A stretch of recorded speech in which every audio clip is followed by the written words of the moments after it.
as promised, 5 minutes early here on a Friday. We've got to get ready for Atlanta United 2 and New England Revolution starting at 11 o'clock. We'll catch up with coaches. And reminder there, I want to get the kickoff time correct from Gillette Stadium. You'll get the Atlanta United 2 New England Revolution match. That will be on the weekend pregame show about 15 minutes ahead of time. And if I could actually let myself know that it's not the league that you punch up, it's the other league that you're supposed to be punching up, then that would be the difference in what's going on. We'll go over the playoff outlook for Atlanta United 2 going into a very, very busy weekend. And neither team that beneath Atlanta United 2 in the standings did them any favors last night. We'll get into that.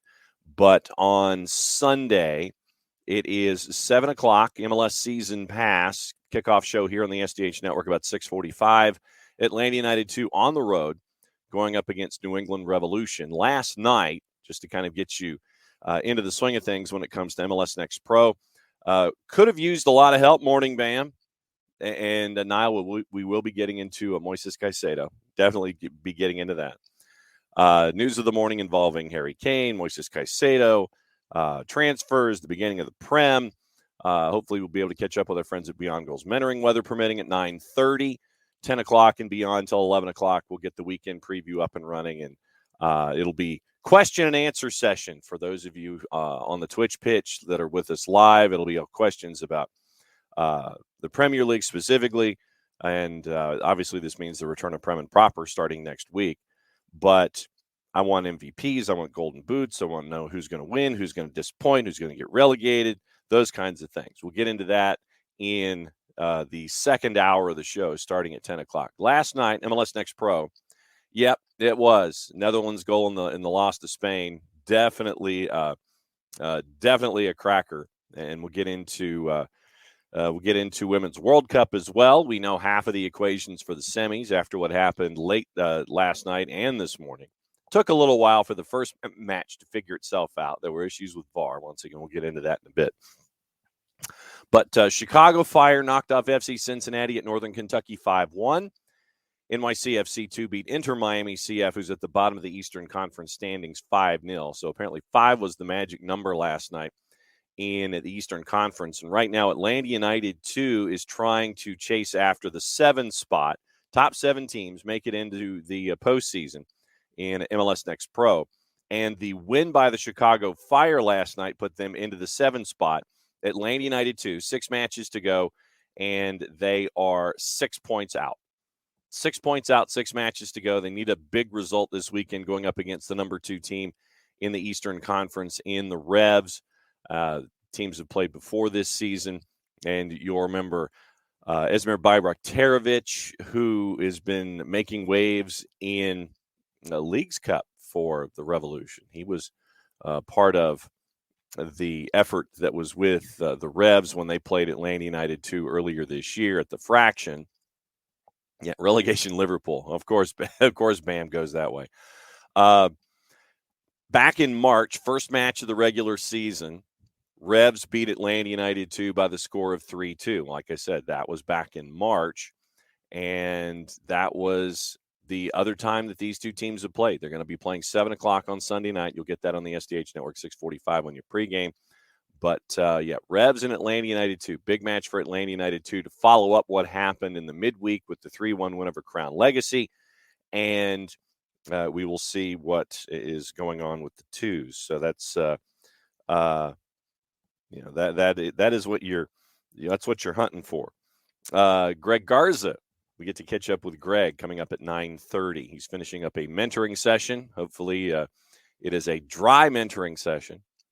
And we will catch up with Greg and our friends at Beyond Goals kicking off at 9:30. Other questions this morning, and we are going to be flying around with all the information. Bam, with a piece of news. LAFC's new signing Mario Gonzalez's P1 visa cleared yesterday, able to play against Monterrey. Remember, that one's at the Rose Bowl. Monterrey is not happy. Morning, Abby. Hopefully everybody is staying dry and that your power is on. Michael Valverde, VAR, reversal of the most obvious dog soap penalty in the Women's World Cup.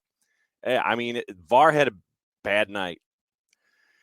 But I think that you ended up with, I mean, you ended up with the result that was how play had dictated in that first match. And so it took a little while, but you end up with, yeah, not dry unless he's inside. Absolutely true. But we now know, half of the, we know half of the equation in the semifinals. And because of the results, we now will have a first-time winner in the Women's World Cup. We will have, because of teams that lose, we are now going to have a first-time winner in the Women's World Cup. Sweden beats Japan 2-1 in full time. Spain beat the Netherlands in Wellington. That was the match late night. Japan-Sweden was the match this morning at Eden Park in the overnight. So Sweden moves on, and the Netherlands moves on. You will have bright and early tomorrow morning, Australia, France, England, and Colombia, 3 and 6:30. So we'll be keeping an eye on those. But yeah, it was a bad night. It was a bad night. But handball, Netherlands, nope. Hand planted on the ground. Players getting up. And Abby's glad the new teams are winning. Spain loses if they go down 1-0 and to 10 players. Had no dog in the fight. Michael Valverde. We got to get into that. So it was a bad night, man. That I mean, and you could tell, if, for those of you who were listening on or watching the American broadcast of it, Kendra D. St. Aubin, she was apoplectic at the decision or the non-decision that was made by VAR in the Spain-Netherlands match. But, once again, you end up with it going the extra 30. Big goal gets the 2-1 win, and they move on. So, yes, Michael, we will be getting into that. It is the return of the Premier League. And like I said, it is the return of the Premier League. So because it is the turn of the Premier League, I need all your predictions. We're going to save the show. We're going to put it in the time capsule. Well, actually, I mean, it just appears on the app. But nevertheless, I need all your predictions.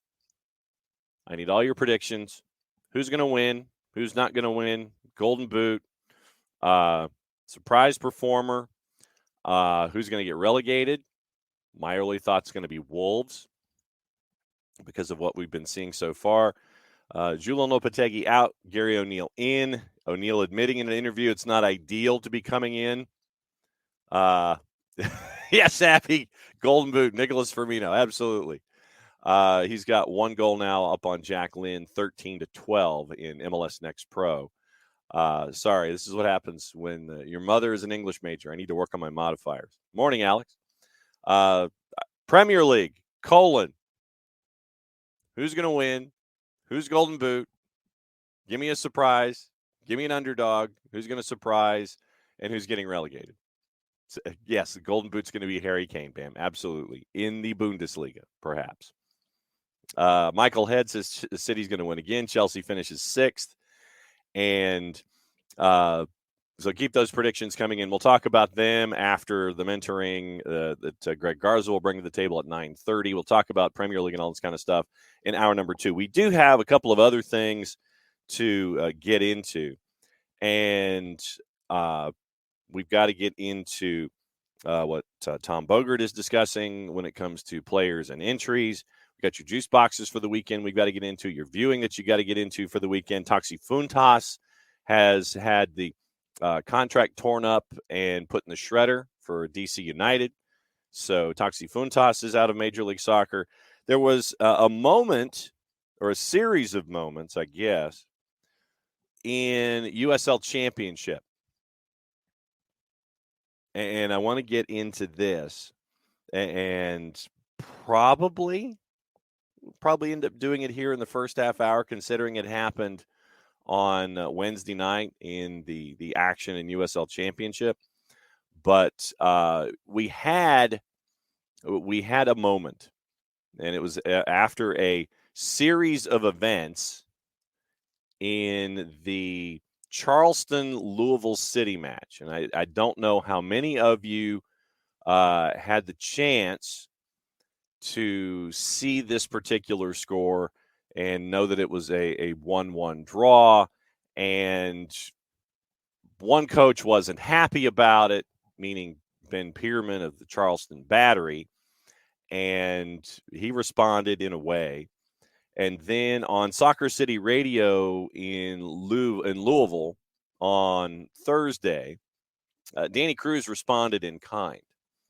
And it was, if you didn't think that Louisville and the Charleston Battery were any kind of a rival under any stretch of the imagination, the renaissance of the Battery under Ben Pierman probably has meant that these two will be rivals for quite some time, and if they weren't. And so we'll go ahead and get into this, just because, like I said, we're going to have Greg Garza coming on at 9:30, and we'll get into the weekend at 10 o'clock. So I guess this is kind of opening kickoff. I have a two-part opening kickoff, so we'll go opening kickoff and do it in two parts, because we've got this moment in USL Championship, and then a question that Jarrett had after a conversation that we had on yesterday's show involving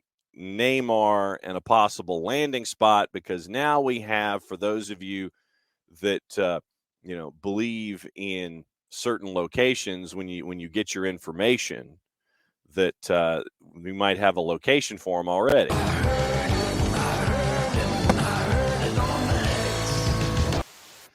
And it might be NYCFC.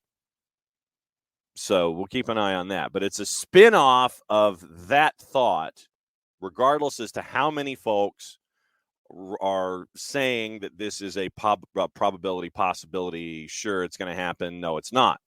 But we'll keep an eye on Neymar and the fact that he wants to stay in Europe. Teams in the Saudi Pro League are chasing, or Saudi Arabia technically is chasing. I guess the PIF will assign him a team if it's one of the big four.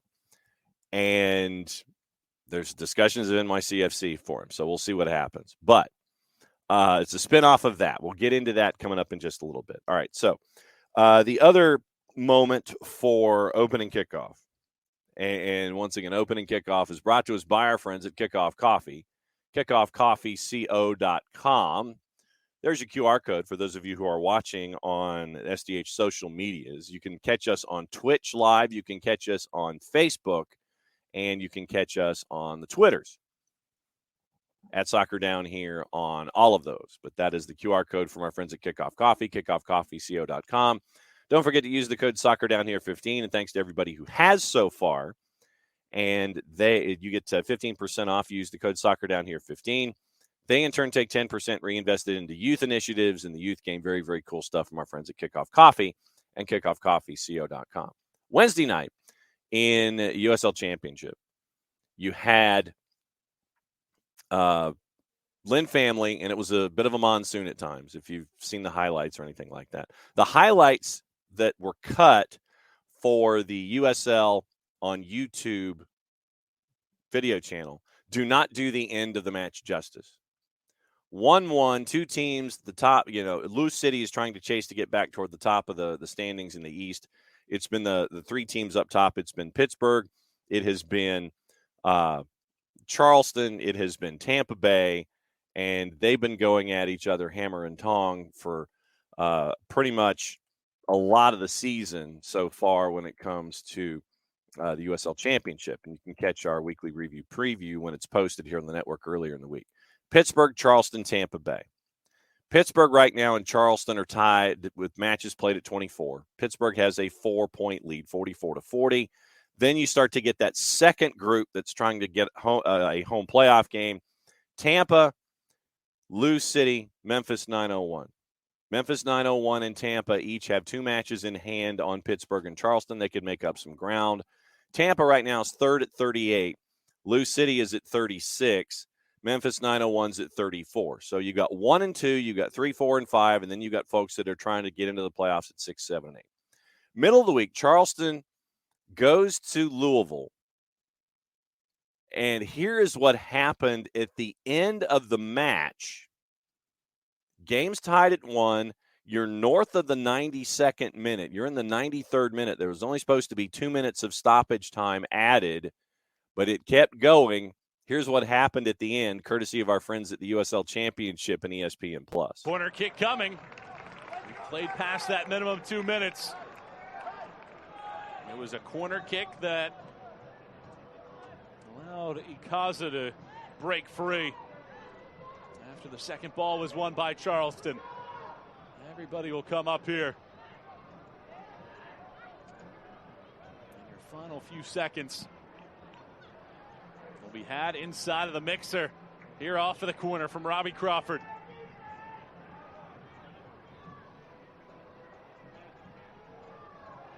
And here it goes. Crawford into the box. It's headed in! Or a foul is whistled. Unbelievable moment. Charleston looked like they had stolen it. Leland Archer will have his words to stay with Brandon Stevis. But the final whistle blows, and it's a 1-1 draw. All right, so that was how the match ended. That's how the match ended between Lou City and Charleston. After the match, like we do, when it comes to the opportunities to do so, we will catch up with coaches and have post-game comments, and they'll post them to social media. The Charleston Battery, after feeling aggrieved, Leland Archer, having what he thought was a game winner, didn't have a game winner.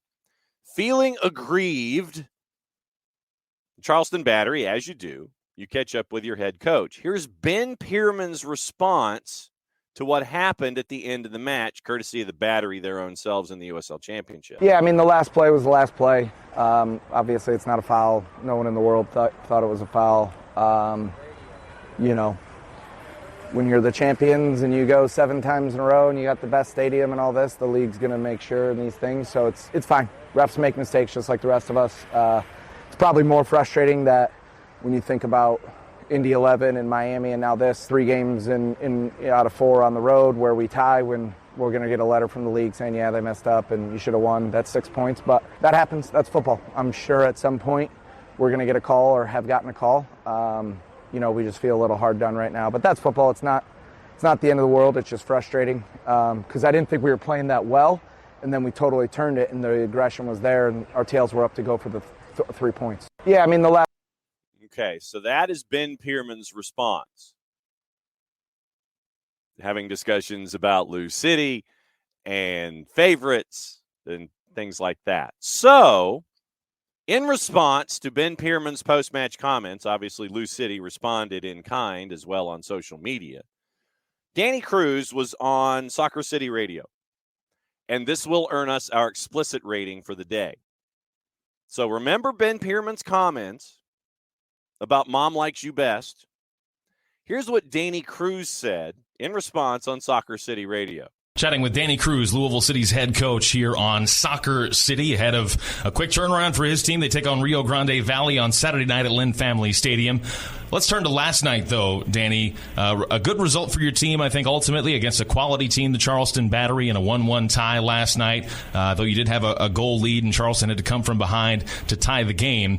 But I'm going to ask you about the final moment of the game. There was a goal that went over the line for Charleston, really with literally the last touch of the game, but the referee blew his whistle, called a foul, waved it off, and then whistled for full time. So there wasn't really another opportunity to put the ball back in play. And your opposite number last night, Ben Pierman, had some interesting comments. He said basically that when you're Louisville City, you're the big glamour team, you're the champion team playing in the nicest stadium in the league is going to favor you some. And I thought that was very interesting. So just give us your thoughts. You don't have to necessarily address that head on if you don't want to, but just your thoughts on that last moment of the game, whether it was a goal or not, and ultimately the results last night 1-1. Yeah, first and foremost, referee blows the whistle, calls a foul. I think he might have got it wrong. But for me, we've had so many instances this season for us where the whistle hasn't gone our way. I think for this guy to, for Ben to say the things that he said, it's pure nonsense. I'm not surprised to hear him say, this kind of, those kind of things. It's well within his character. There's no doubt about that in my mind. If you think someone picked up the phone, called the referees and said, hey, make sure that Louisville City gets the calls, that's bullshit, And so for me, I think it's nonsense, but I'm not surprised that he said it. So, if you didn't think that Lou City and Charleston were rivals, that might have gotten turned up just a little bit. So, next time, there might be requested viewing for those of you that have ESPN+. Next time that Charleston and Lou City go at it, whenever it is, could you imagine if it's in the postseason? Maybe at Patriots Point. We'll see what happens there. But, yes, a newly rekindled rivalry in USL Championship. Charleston Battery and Lou City after what happened in the midweek. Abby first and foremost. Remember, as they say at the Fraction, it is suggested extra time. And then to the Ben Pierman comments. So he's blaming the refs for quite a few games. They should have put the game away during the game. Score. There goes Abby with logic again. But just that bit of an exchange, I thought it was worthy of an opening kickoff. Where if you have a rival, if you don't have a rival, and you need more rivals, you've got one now with Charleston and Lou City. So I thought it was an interesting back and forth, and we'll see what happens the next time that we end up with these two folks going after each other in USL Championship. And courtesy of our friend Fabrizio Romano, we'll go ahead and hit it.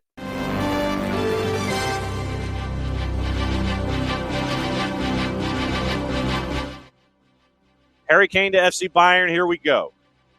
Deal completed between all parties. Kane has been given the final green light. Tottenham to get a €100 million fixed fee. Add-ons up to €20 million in the package. Kane's going to sign a 4-year deal. Flying to Germany today. Medical booked. Done deal. And we'll get into that, obviously, in hour number 2. Harry Kane. Harry Kane has put it all aside, and he is going from Spurs to Bayern. Now, the next question is, how is Daniel Levy going to invest that money? They really do need a title sponsor for that stadium. They really need a title sponsor. Harry Kane, done deal for our friends at Bayern. Spurs, what do you do from here? Then the other piece of news is not necessarily as breaking, but it happened in the overnight.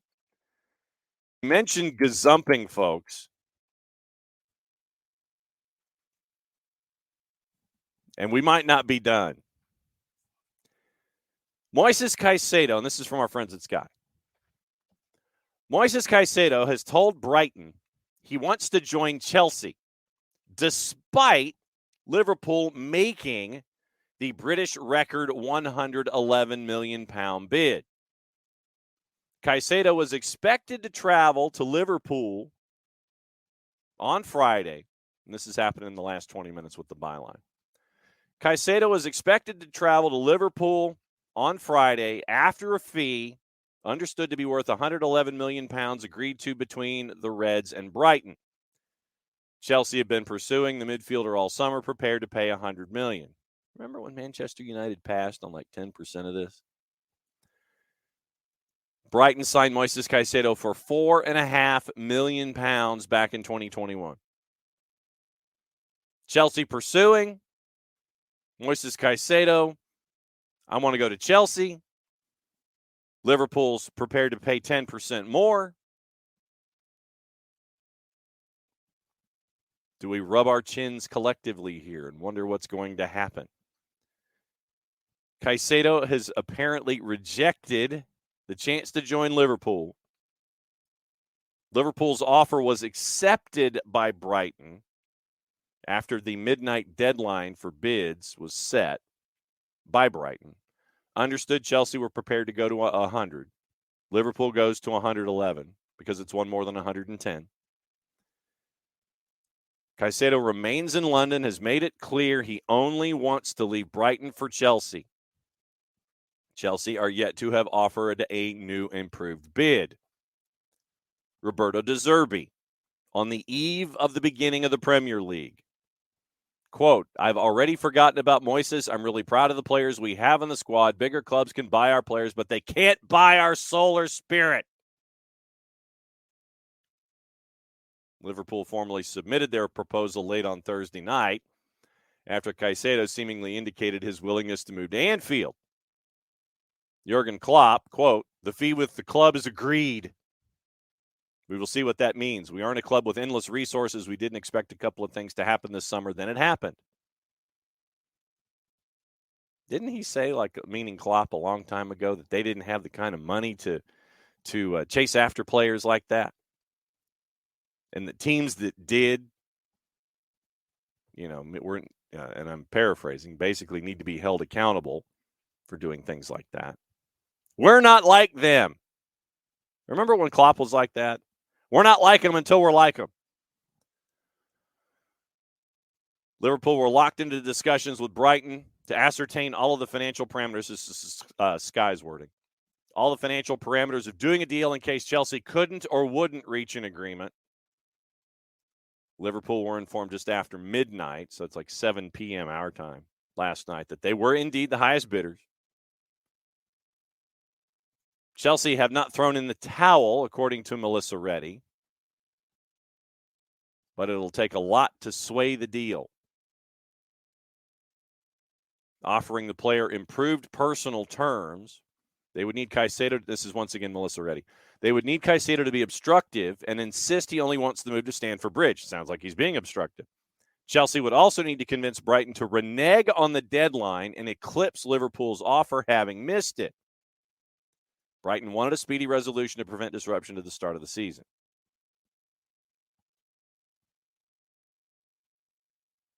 So you got that. You got that this morning. Spurs have insisted that Harry Kane has permission to fly to Germany for the Bayern medical. Chelsea have also made the £48 million bid for Liverpool target Romeo Lavia. They have met the £20 million Tyler Adams release clause, and Bayern have made Kepa their number one keeper target. We were talking about it yesterday. Arsenal's agreed on the loan deal to David Raya from Brentford.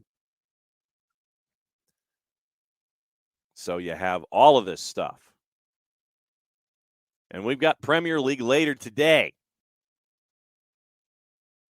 Just when you thought seasons weren't starting and we were in-depth in leagues and all around the world and all the other places, the Premier League starts today.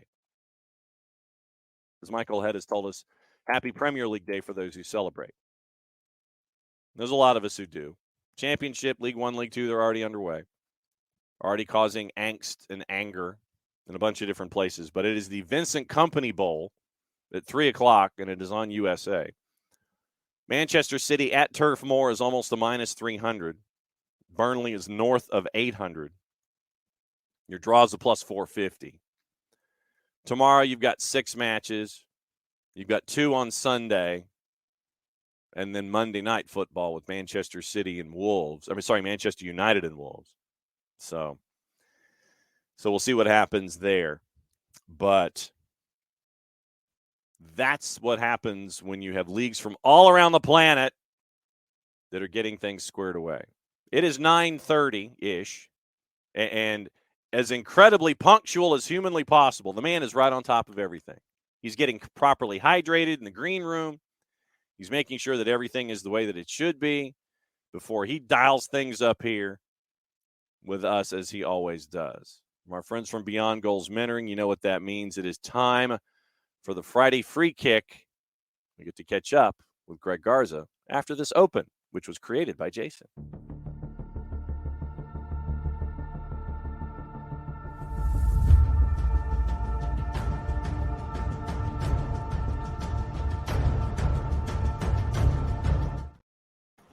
Greg Garza. Oh, wait a second now. Hang on. That's a great green screen you've got there, Greg. No green screen here. No green screen here. Where in the wide world of sports are you, sir? I'm in Atlanta, Georgia right now. You're outdoors, and no, I'm just kidding. I think it's super stormy back home right now. It is. I was wondering. Yeah. It's like, wait a second, did it move by that fast while I've been filibustering in the first half hour? I am in Canada right now. No way. Where? Yeah, in Toronto.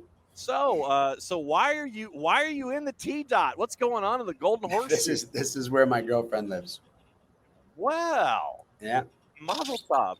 Let's see. That means that it should be pizza, Swiss chalet.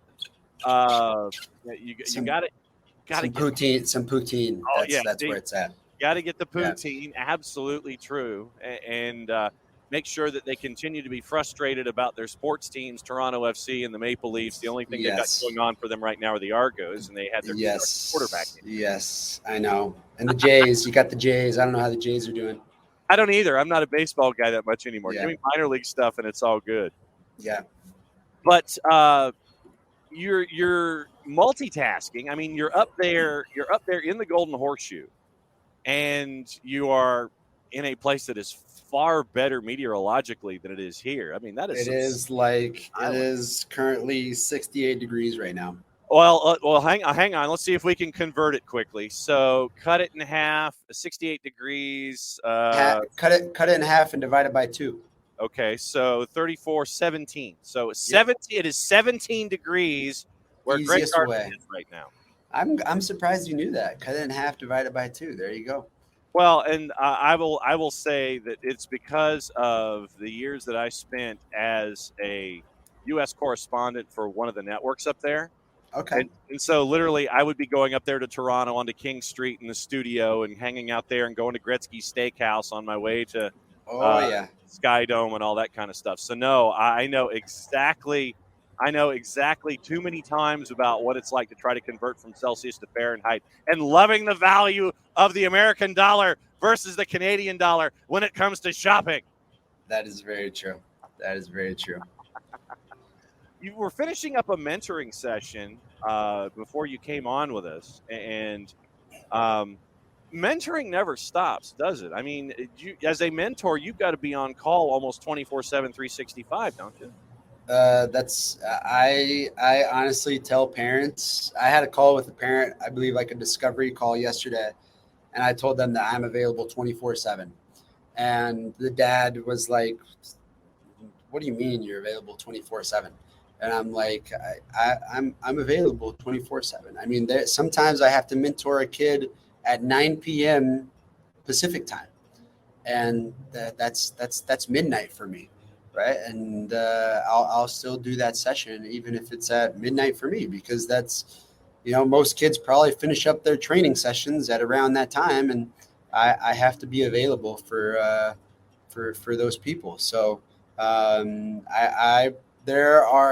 think that's kind of the beauty, and also the trenches that you have to go through of being an entrepreneur.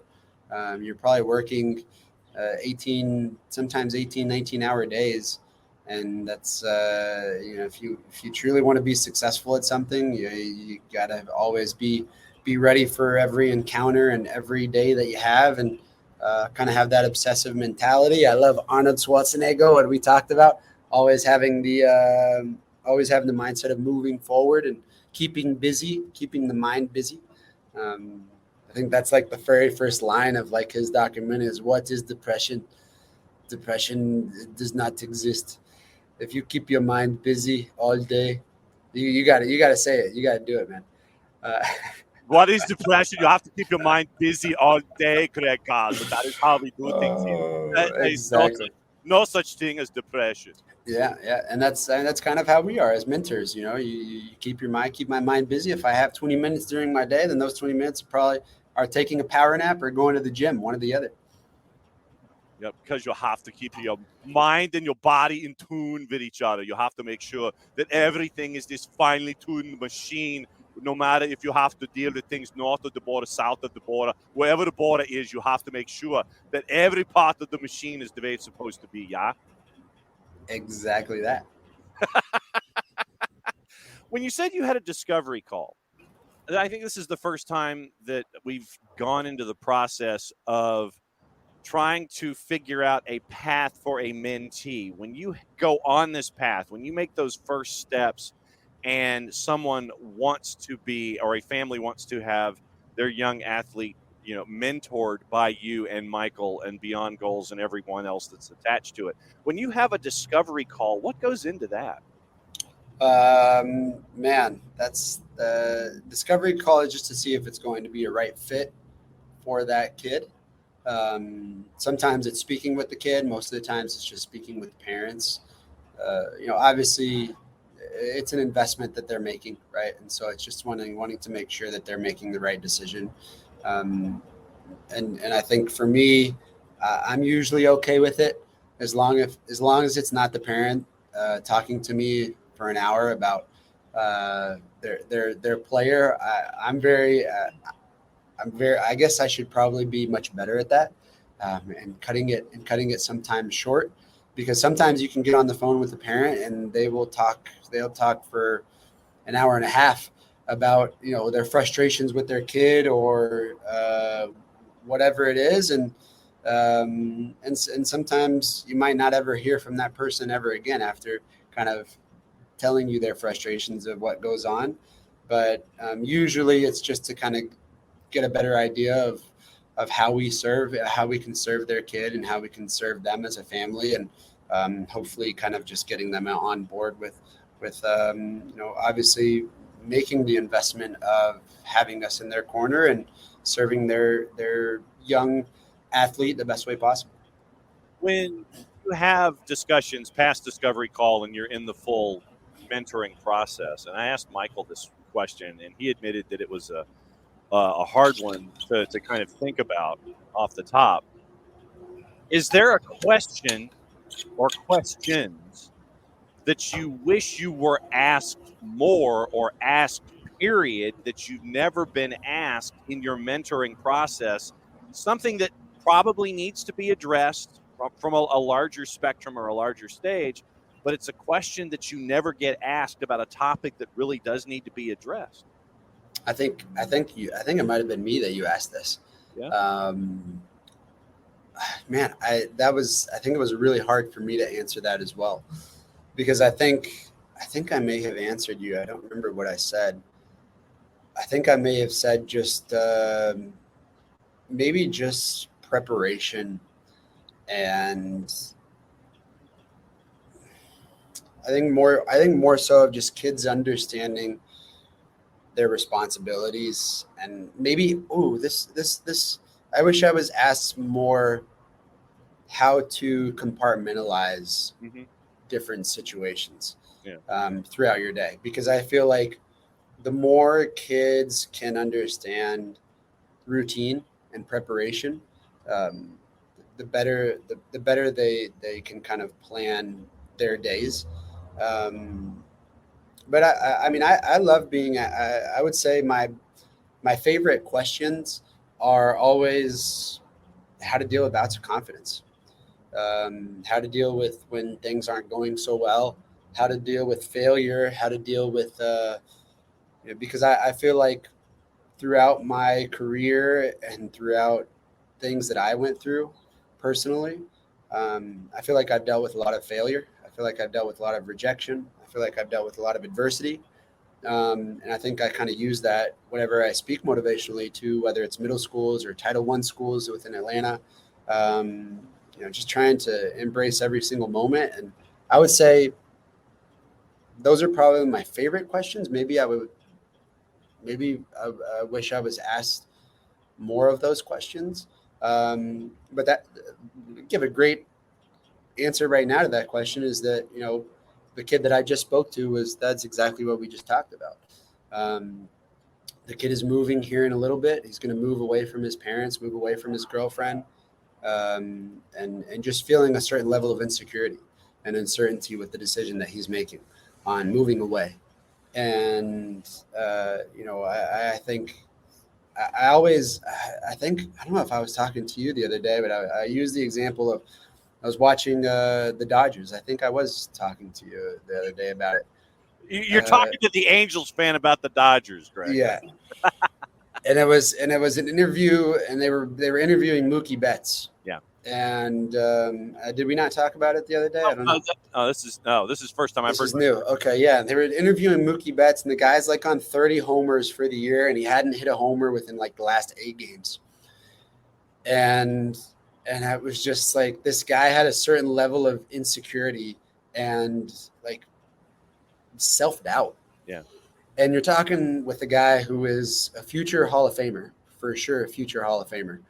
A guy who's on freaking 30 homers for the year, and he's dealing with self-doubt and not confident and insecurity of his own self.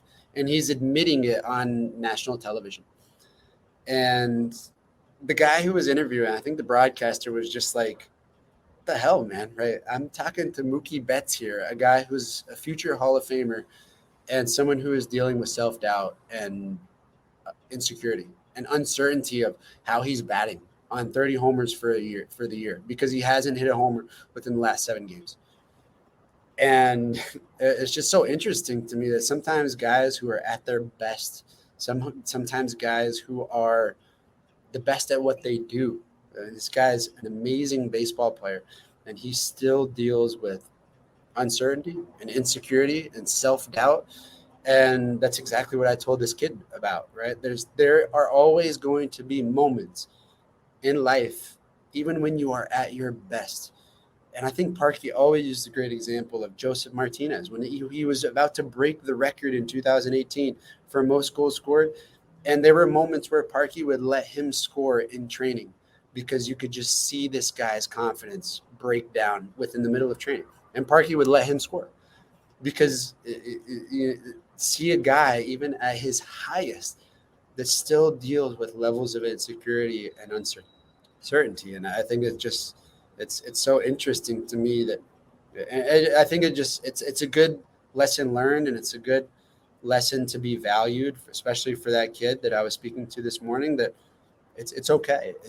We all go through those moments, and it's okay to feel a certain level of uncertainty about yourself and something especially that's new that you're about to encounter or kind of, have to confront. Because we're always chasing shadows. The shadow can be family-based. It can be athletic-based.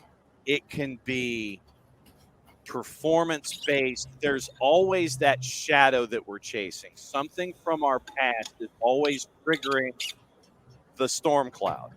And the biggest thing that we try to combat is making sure that we can push the cloud away and keep the sun there. And sometimes it's really difficult to keep that storm from rolling in.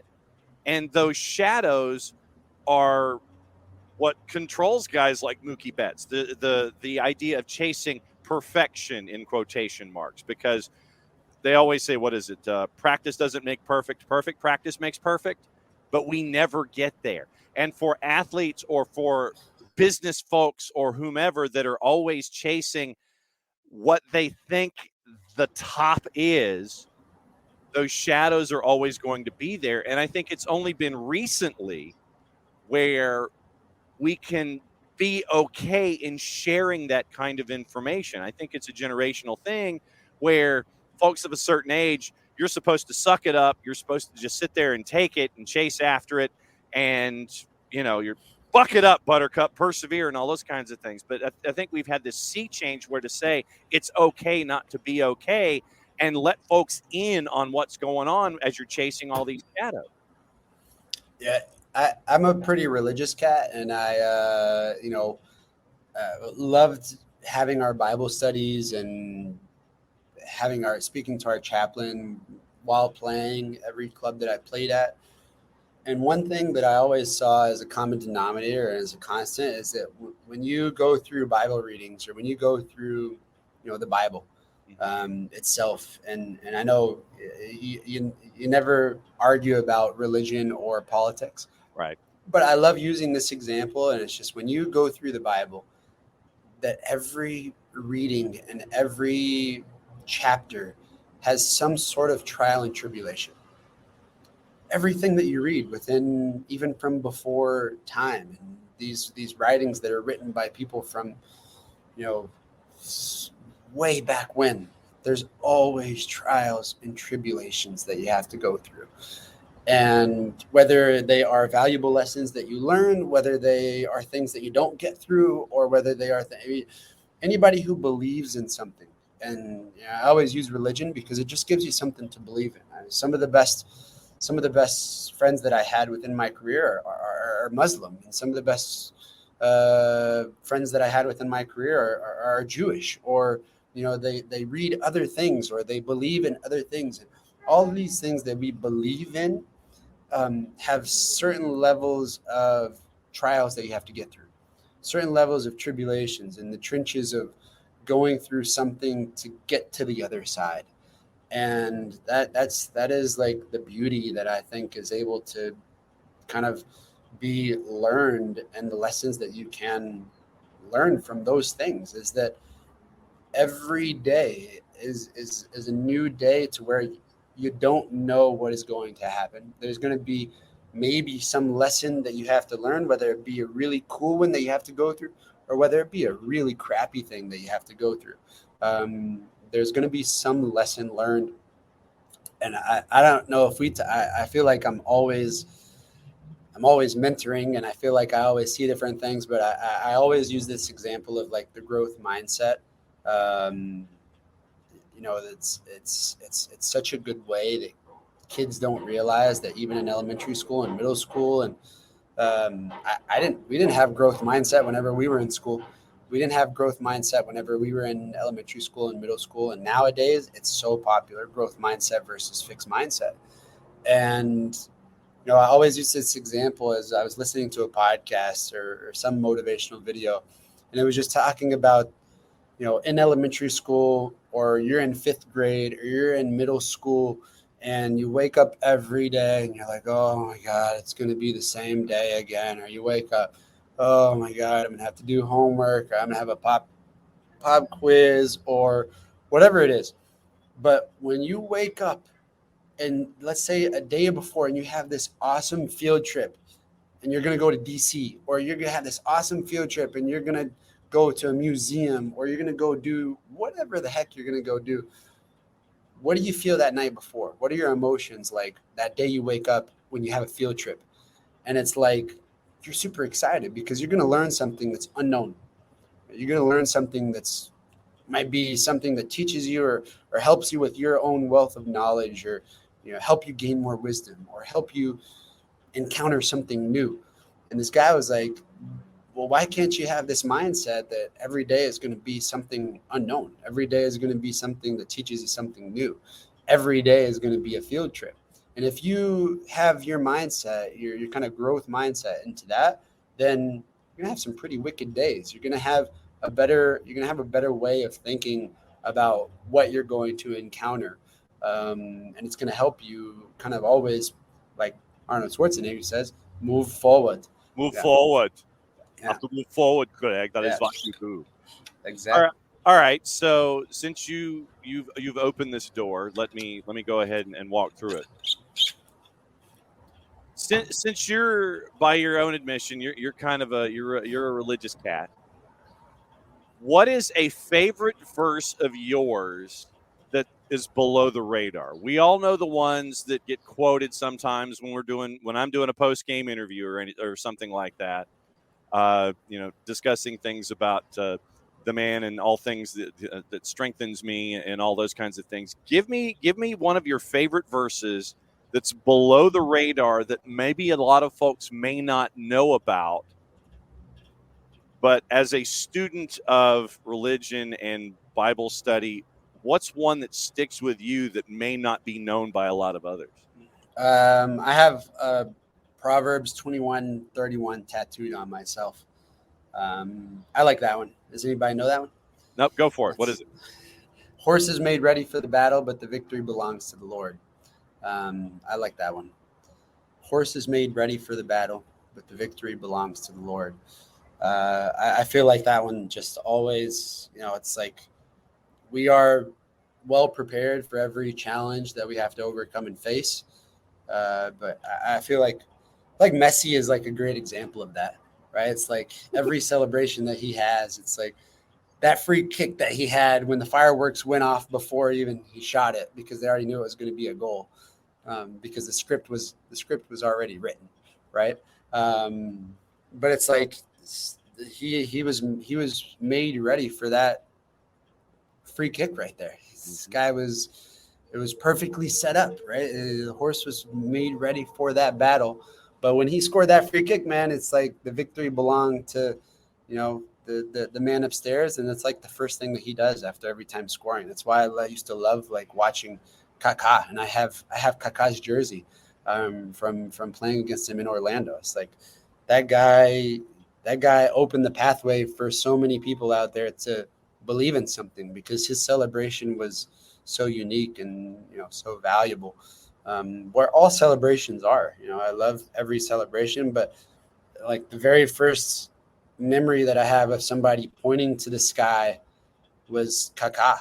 Like that was that guy's key celebration, right? He would score a goal, and that was the first thing that he would do, run and point to the sky.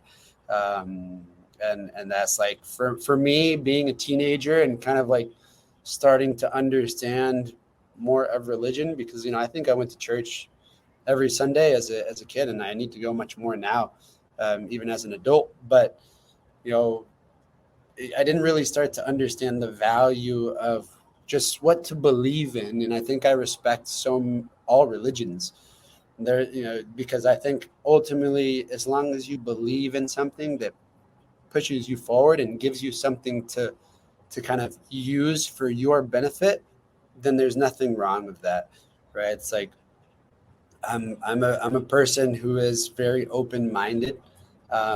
It's as long as there's something for you to believe in, I'm not ever going to be one to argue against. It's like that's why I never argue within politics. And it was so funny because there was an older man from New York on my flight. Yeah, from New York, and we were walking back to go through customs. And go through customs. We were walking. Yeah, what's going on? We needed to stop to get a coffee after at Tim Hortons.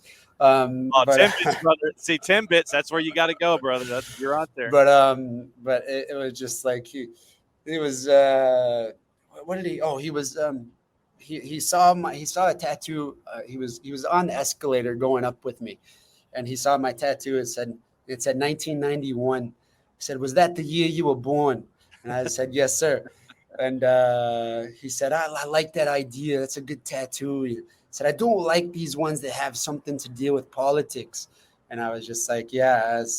And I said, there's two things that you never argue with in this world, and it's religion and politics. And he just said, because and it was so interesting because it was like, that was my lesson for the day. Much older man. He lived in Florida. Or where else would you live as an older New Yorker, man? You got to live in Florida. Or you still live in the hood. Yeah, very true. He was from the Bronx or from Brooklyn, and he lives in Florida. There you go. But he just said, religion is something that it gives you something to believe in. And he was like, in politics, we don't know what the hell is going on in politics, so why the hell are we always going to argue about it? And he's so right. You never know what's going on, man. Unless you're in it, you don't really know what the heck is going on. So it was, and I think that for me, as long as you have something to believe in, for me, religion, that's what it is. And I love religion because that's what it's so cool about it. It's like, even my best friends that I played alongside who might have been Muslim, it's like, it gives them something to believe in. It gives them something to use to their benefit. I just didn't want to room with the Muslim because at freaking 4 a.m., man, they were praying. And I was trying to get some sleep for my game. And I think the first time I roomed with one of my friends who was Nigerian and sporting, and I just remember I thought some ghost and some shadow was in our room at like 3, 4 a.m. because he was praying, and I just heard him humming. And I was like, I woke up and I was like, what the heck is going on in this room? And that was my first experience. And I think after that, I asked the administrator, I was like, can you please put the two Muslims together that we have on our team so they can do it together and not scare the crap out of me in the middle of the night. But yes, that's I guess that's my take on that. When was the last time, even though you knew in your soul that you were correct in the path that you were taking, it doesn't matter if it was personal, professional, whatever, when was the last time that you still hesitated before executing something, even though in the end your assessment was correct? Have you ever had that kind of a mental roadblock, since we've been talking about that this morning, even though you knew you were right, even though you ended up being right? When was the last time you still hesitated before you took that first step? I think that's got to be every day for all of us, right? It's got to be every day. There's got to be some sort of hesitation that we go through each and every day. Whatever decision that we are making, it's you got to. There's always one of hesitation. Everything that we do, and I think it just goes back to that interview that dude was having with Mookie Betts, right? It's like there are always, and it was so cool to see somebody who is like set for the rest of their life, generationally set, right? This guy is making what, $200 million within 3 or 4 years. And this guy still deals with uncertainty and levels of insecurity. And that just goes to show that money is not everything. That just goes to show that what this guy is doing at a level that is like amazing is not everything. That this guy still has some sense of hesitation that he deals with each and every day. And for him to kind of say that on national TV and kind of be very open about it, I think says a lot about his character. I think that's so interesting for me to see. This seeing him on 30 homers for the year, man, this guy's killing it. He's Hall of Famer, and this guy is like saying, "Yeah, I don't feel confident right now." But that's the thing. I mean, It's like you have, and it could be a captain of industry. It could be, it could be Mookie Betts. There's always, like I said, it comes to the art of the chase, and it's like you're always chasing perfection. You're trying to make sure that whatever's trying to grab at you from behind and keep you from being successful stays back there, and that you can kind of put it at arm's reach. But I think that it's interesting to have folks be more open about it these days. It's not something that I don't think we're really still used to hearing, that these individuals who are the best at what they do. I mean, think about it. Baseball is a sport where if you are successful 3 out of 10 times, you're still viewed as a Hall of Famer. That means that you're not successful 7 out of 10 times when you're in the batter's box. And I don't think a lot of folks look at it from both of those perspectives. It's like, man, I haven't hit a home run in 8 days. I have all of this weight that's on top of me. If you fail in the batter's box 7 times out of 10, you're still a Hall of Famer. And it doesn't compute sometimes with those that are chasing the best and who are the best at what they do. I'm just trying to pull up his stats right now, right, for the season. Okay. And the guy right now is batting almost 290. Okay. Right. And so there's your theory right there. Mm-hmm. Right. It's like the guy is I mean, man, it just amazes me to see like how players are, sometimes at their best or sometimes doing super well, and they still go through bouts of confidence. And it's, man, these Dodgers are in first place right now. I'm just looked at that. Dodgers are in first place in National League West. And so it's like, yeah, I'm sorry about your Angels. Will they make the play? Will they make the World Series playoff run or no? No. We are awful. We kept Shohei Ohtani, and we traded for a bunch of dudes to come in right at the trade deadline. And so what has happened? We've lost 8 of 10. We're now 7.5 back in the wild card. and we've spent a lot of money. And now Ohtani will leave at the end of the season. He'll probably go to the Dodgers. The Dodgers will pay him, and will continue to stink. So there you go. That is the microcosm of the Los Angeles Angels of Anaheim from Orange County off of the 5 freeway, whatever their nickname is these days. So, yeah. I'm sorry to hear that. I'm a Texas Ranger fan. I know we're doing good right now, so I'll take it. Yeah, hey, and we just passed an important anniversary of Nolan Ryan getting in the fight and giving the noogies to Robin Ventura. We just passed that anniversary. You and I have talked about Nolan Ryan before, I think, on this podcast. Mm-hmm. Yeah. Nolan Ryan.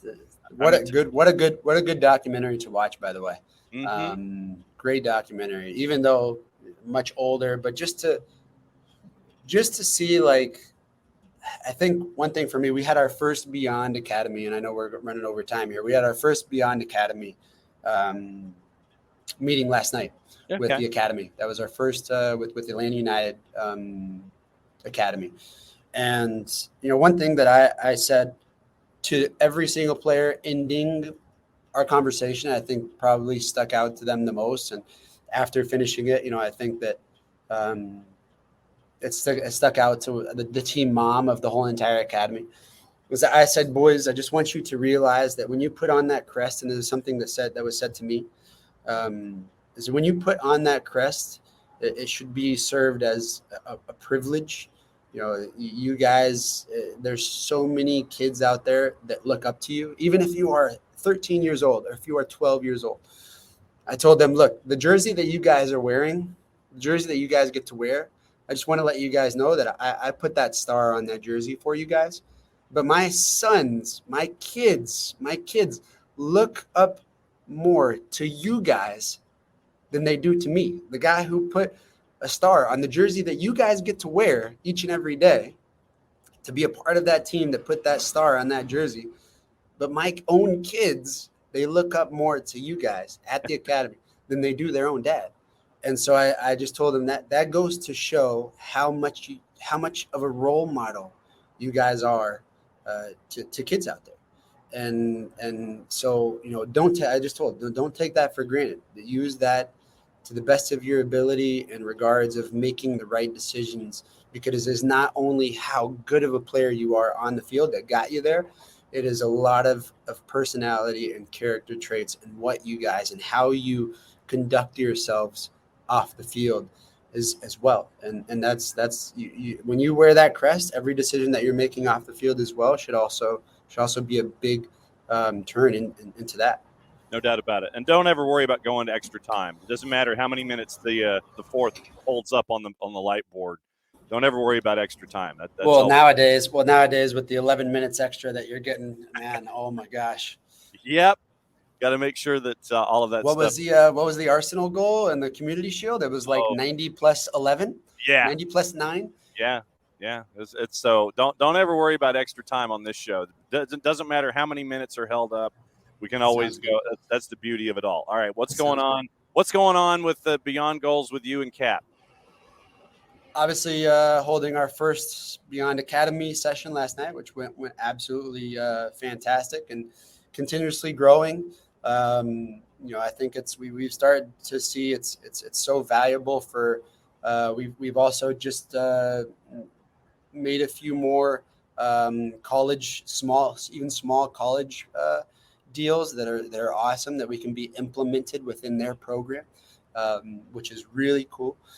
So that's something that's so cool. And I just saw Miss Abby ask, where did we have our academy session at? We had it virtually. Parky is in Ohio. I'm here in Canada at the moment, and every kid was able to connect via Zoom. But the cool thing, we will be down there at their dinner with Arthur at the stadium, their inauguration to the year, and their new season at the end of August. And Mike and I will be there as special guests and kind of solidify that connection and relationship and bond, and also connect with all the families and kids and give them something to look up to.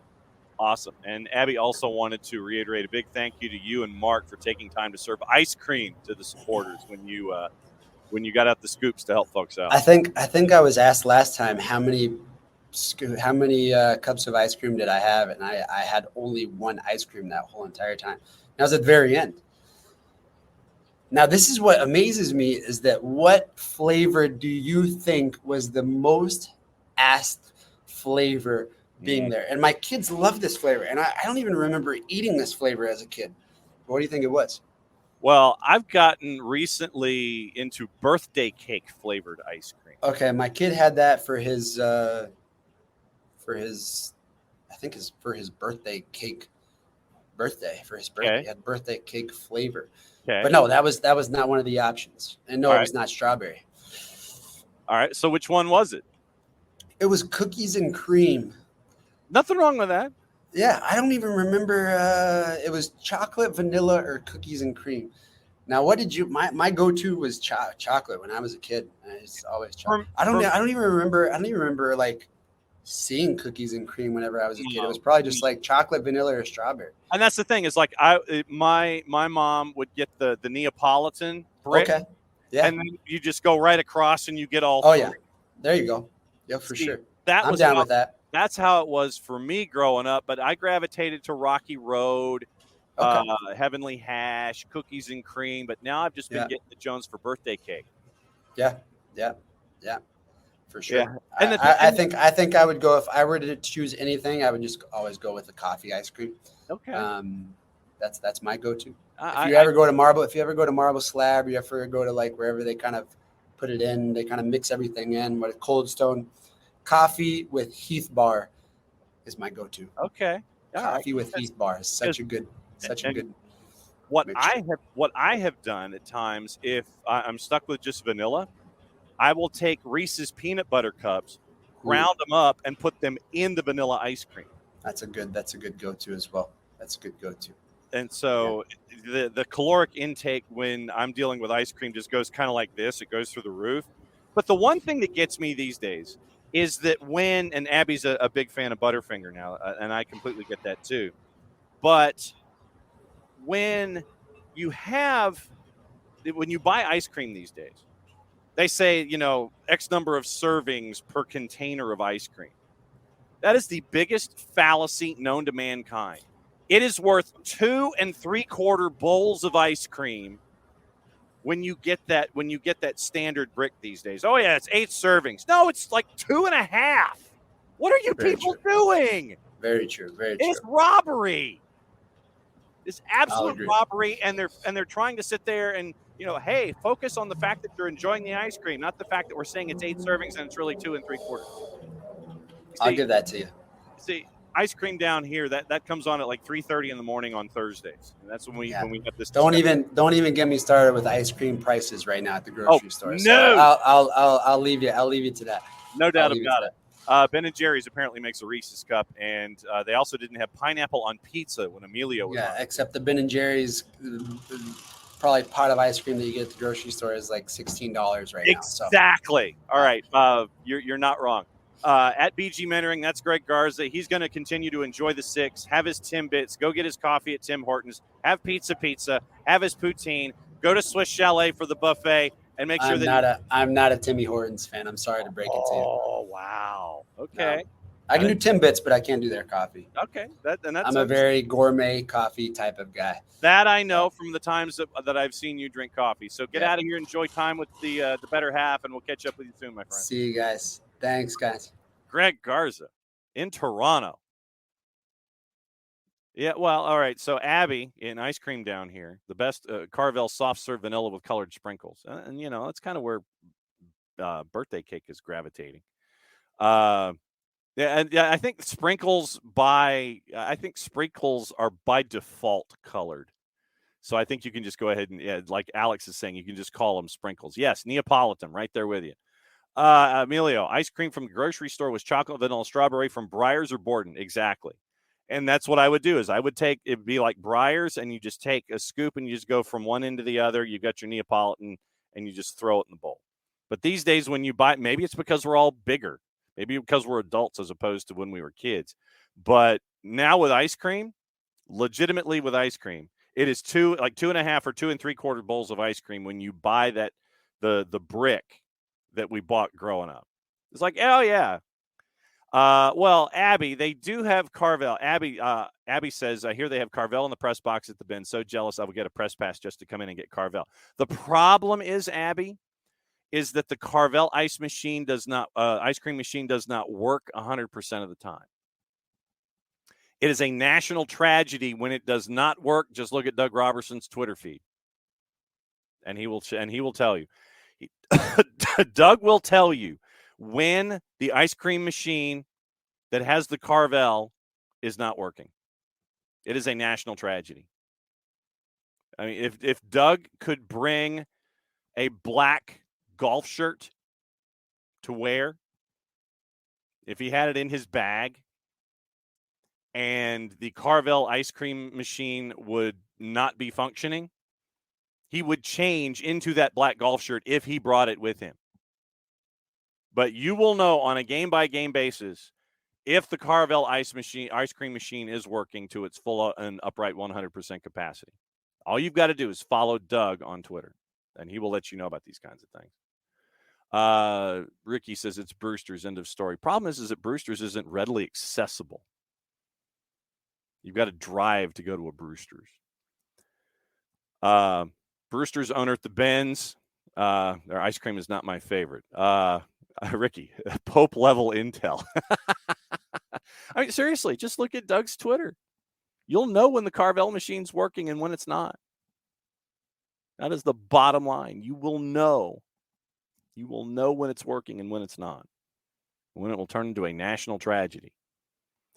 We're past the hour mark. Thanks, as always, to our friends from Beyond Goals Mentoring, Greg Garza and Michael Parker. Is Greg joining us from the T-Dot this morning?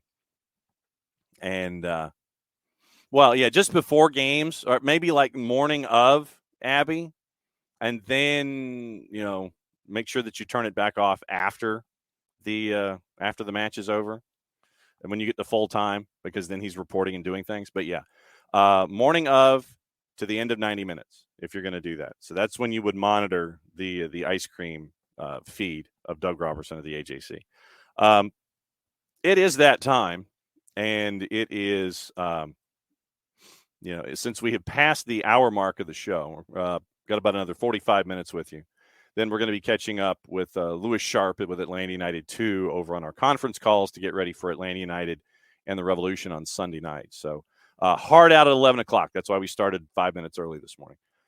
It is time to read a promo.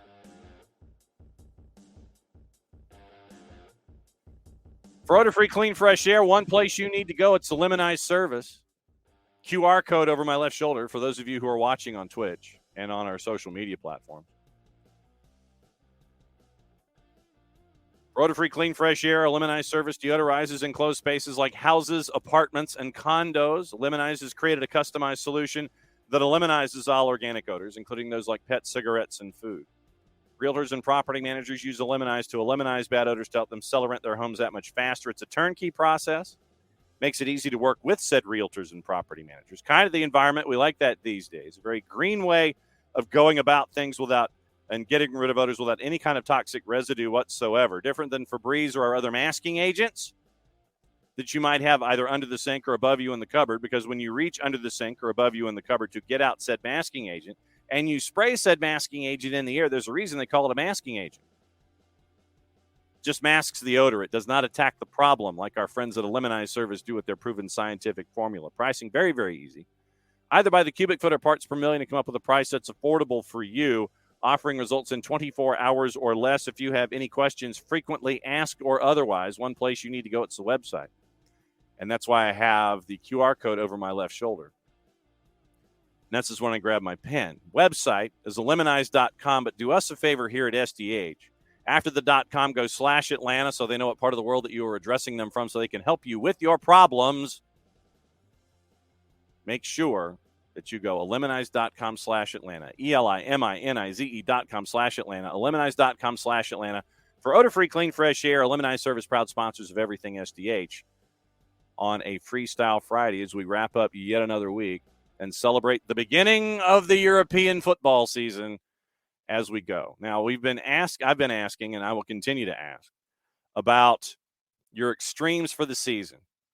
Who's winning? who ain't winning the Premier League specifically, considering it's Friday night football at 3 o'clock on USA. I think 3 o'clock kick. I think their pregame starts at 2 o'clock, and they are at Turf Moor for the Vincent Kompany Bowl with Burnley hosting Manchester City. So on USA, probably on Peacock, however all they want to do things. You got a bunch of matches tomorrow that we'll get into as well when we get into juice boxes. And get ready. So I need to know all of your superlatives and who's getting relegated. I need to know who's winning, who's not winning. Give me a surprise, maybe for qualifying for European football. It's probably not going to be Spurs. Who's getting relegated, all those kinds of things. I need your senior superlatives here for day one of the Premier League. So there you go. So we need that. I'm going to save Jarrett's question for Monday because that's a pretty funny one. It's a funny one for Monday, and we're going to save it for that. But Abby's funny for the day.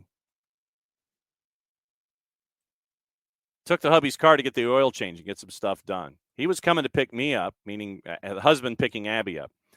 We've had the car for 14 plus years. Apparently, the husband calls Abby to ask where her garage remote was to close the door. It's programmed into the vehicle. 14 plus years.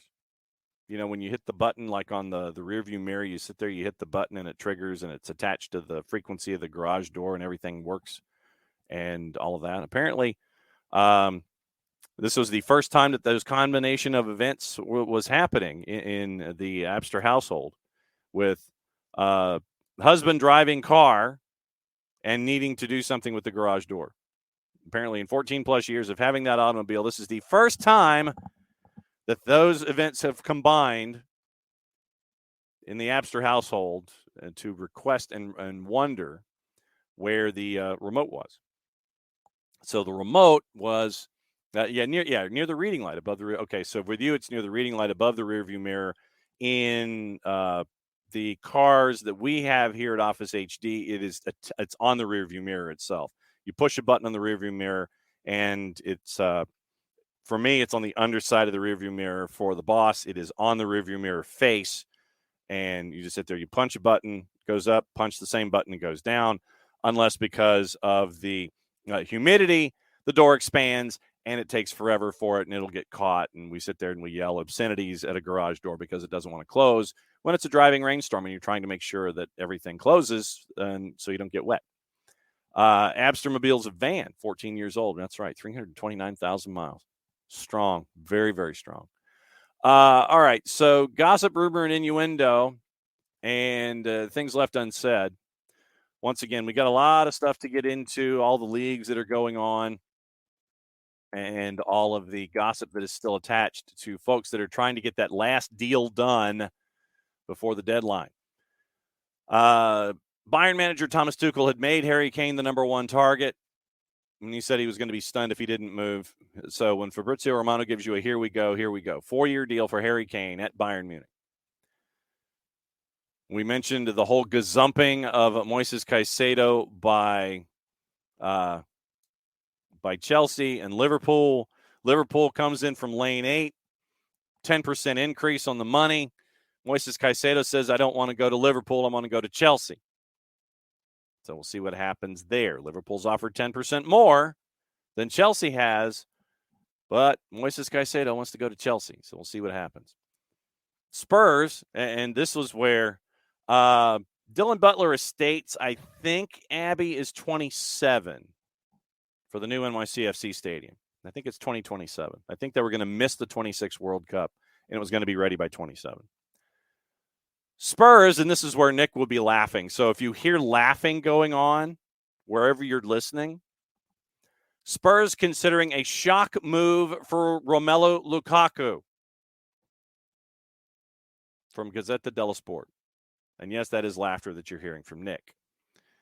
Mbappe has repeated to PSG his insistence he will not leave under any circumstance, intends to see out the final year of his contract. Yeah, Klopp is still managing Liverpool, Emilio. And, he said, remember when, just like I said in the first hour, remember when Remember when Jurgen Klopp says that Liverpool didn't have the money to compete with these kinds of signings that were coming on? Yeah, you don't have the money until you have the money. So you're not competing until you compete. Yep, Klopp is still managing. Mbappe is going to be the most highly paid B-team player, second-team member for PSG that they will have. That's from Le Parisien.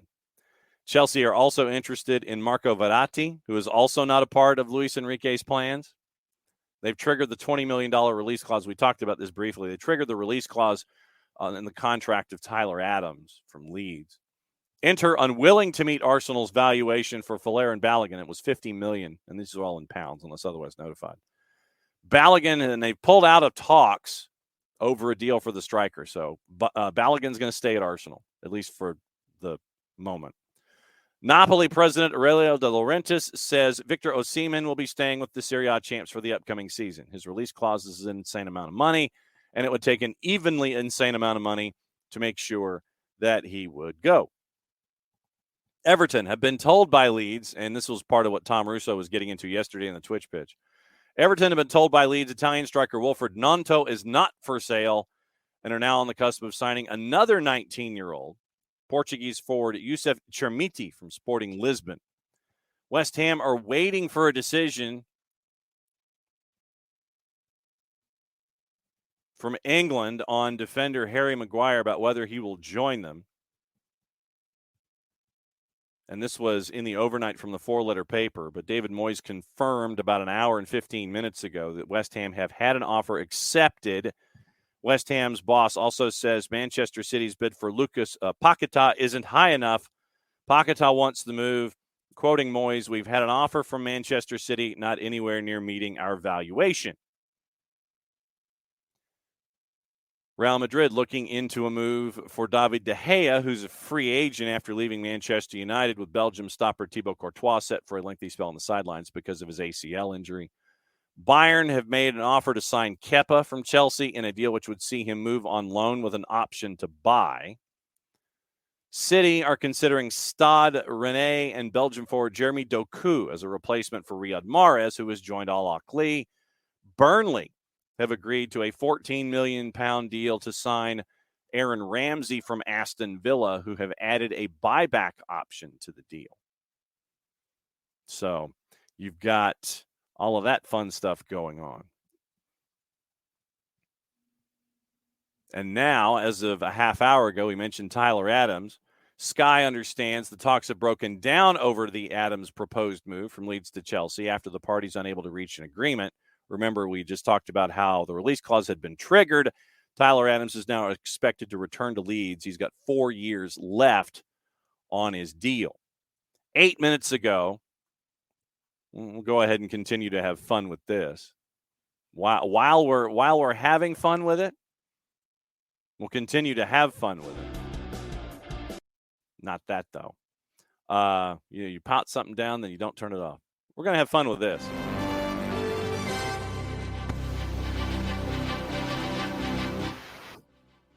As of 8 minutes ago, Harry Kane is traveling to Stansted Airport now to fly to Germany. Sorry, it was 9 minutes ago. Hoping that this time everything really is agreed and he'll sign with Bayern Munich. He was told at 9:50 our time, so basically a half hour ago, everything agreed to and he could travel to Munich for a medical. He set off for Stansted Airport minutes later. So, Harry Kane heading to the airport. That's how things are on a Friday. Harry Kane is heading to the airport, people. The deal is done. Here we go. And he's heading to the airport. Good on you. Also on the board, we mentioned the David Raya deal. It's being finalized, apparently. Signing on loan to for $3 million with a valuation of 27 on the option to make it permanent. Brentford extended the contract as he'd entered the final year of the deal. Coventry midfielder, and this is for John Nason. Coventry midfielder Gustavo Hamer expected to undergo a medical at Sheffield United tonight. Coventry manager Mark Robbins admitted he's resigned to losing his key midfielder once his future sorted in the coming days. Scored the goal that took Coventry to the playoff final. Has just a year left on his current deal. Robbins confirmed the Brazilian has no intention of signing a new deal. Chidozie Ogbene has revealed his surprise when Luton Town expressed their interest in signing him. The Republic of Ireland winger signed for the newly promoted Premier League side this summer on a free from Rotherham. I was quite shocked, really, because as a Premier League team, Luton could have gone for anybody in the market. When the gaffer, meaning Rob Edwards, rang me, he said he admired my attributes and skills, my ability to carry the ball, pace and power. And that's what Luton's built on. Hard work and integrity. It all fits the bill. It was a decision I couldn't reject. Chuba Akpom, future is expected to be sorted in the next 48 hours. Lens have made an $8 million bid. Strong interest from Sheffield United and Ajax. Understood Burrow's evaluation is more than £10 million. Chuba's in the final year of his contract and will not be renewing. Pochettino refusing to be drawn in on the Caicedo shenanigans currently. He was asked about it at his press conference at Stamford Bridge. Kind of stared at reporters. Quote, I think you know me very well. I never talk about players that do not belong to us. I'm so respectful I can tell you that we are working really hard to try to add more players to the squad. Like any club, we are working hard to add more quality to reinforce the squad. It's obvious that we're looking to sign more players. But because when you look at the squad, compare it with last season, too many midfielders left the squad. We're working hard to try to see, but it's important to be respectful. That's the way I love to work and the way we need to work together at the club. Roberto De Zerbi. We've already forgotten about him. We've already forgotten about Caicedo. Mikel Arteta asked if Arsenal will make any more signings. At the moment, we are not planning to do anything, but the window is unpredictable. Is that a non-confirmation confirmation or a non-denial denial? When he was asked about David Raya, he said, no, we have no news on any incomings. Fulham in advanced talks to sign former Wolves winger Adama Traore. He's a free agent after his contract expired at Wolves in the summer. Jamie Carragher, hot under the collar about everything. Liverpool submitted a third bid for Romeo Lavia, region of $45 million inclusive of add-ons, also rejected. Carragher, this is embarrassing. Liverpool for years now have got deals done quickly with no fuss. If you don't think he's worth $50 million, move on if you really don't want him to pay it. $110 million is a ridiculous amount of money to pay for a 21-year-old. Bowley has lost his mind yet again. Former Manchester United midfielder Morgan Schneiderlin seen his contract at Konyaspor terminated after just 9 days. According to the four-letter paper, take the information at your own peril. Reportedly had a sudden change of heart and left the club for family reasons. Schneiderlin, 33, made 12 appearances for Western Sydney Wanderers during a loan spell from Nice last season. So we have the chaos of what's going on involving Moises Caicedo. Will they make it to the end? Monaco expected to go back in with an improved offer for Fuller and Balogun. They've already had that bid rejected we talked about a couple minutes ago.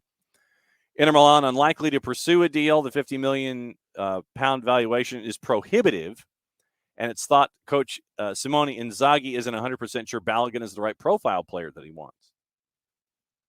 So we'll keep an eye on what's going on in all of the transfers this morning. I know that you guys have been letting me know what you think is going to happen in the Premier League this year. And as we celebrate its return, Bam is saying that Liverpool's going to get relegated. Don't quite think so. All right, so let's see what other. Let's see what others. Michael Head says City wins again. Chelsea finishes 6th. Abby says not City, not Arsenal, not Liverpool. Ricky says Villa finishes top 6. Ricky says that City won't win the title until the last week of the year. They'll be in a battle with Newcastle. Newcastle. Okay. Michael Head on the Harry Kane transfer. He deserves to win a trophy. Yeah, Ricky. Yeah, Manchester United could have had Moises Caicedo at a cheaper rate, but they didn't. So we had that. Let's see. What other predictions have you folks laid out here this morning? There's the discussion about the ice cream. And, but we got to get in the car, Ricky, if you're wanting to go to a Brewster's, and you got to try to figure out where they are. Okay, so, yes. Ricky says, hope everyone has your weekend plans in order. The Bay Hive is taking over Atlanta this weekend, so traffic and MARTA are going to be crazy. The Bay Hive. Or Beehive. Yeah, Beehive. Sorry. Beehive. Sorry, I look at B-E-Y, and I'm thinking of Richard Bay. But, yeah, the Beehive, B-E-Y. Beyonce's coming to town. And do not be surprised if you see a news cruise under normal circumstances already out there. Everybody's getting ready for the Beyonce concert. And apparently, the Halo board has been requested to be turned off. For those of you that are going to the concert, the Halo board will not be operating during the concert of Beyonce. So we'll keep an eye on that. Ricky, going into the decision title day on the line. Ricky says 2 of the 3 promoted teams stay up. I think Burnley stays up. Luton Town stays up. I think Wolves go down. That's my gut. I think that Wolves go down. I think Sheffield United goes down. And so it's just trying to figure out who that third team is going to be. Is somebody who was hiccuping late last year? Are they going to be stumbling into it again this year? I know that Abby's going to the concert tonight. Wow. Just be prepared. Be prepared in a meteorological sense. And get your fantasy team squared away, by the way. Last year, because we know it was a race at the bottom. Race at the bottom last year. Southampton leads Leicester relegated. Everton was 2 points away from relegation. Forest was unbeaten in their last 4, I think. To get to, they were unbeaten in their last 4 to get out of the relegation zone and stay afloat. Bournemouth lost their last 4. It's like once they got to 40 points, everything was like, yeah, we're cool. And then they lose their last 4. I mean, they really could have made a push for the middle of the table, but they did finish 15th last year. West Ham hit the win and the loss button each time in their last 4.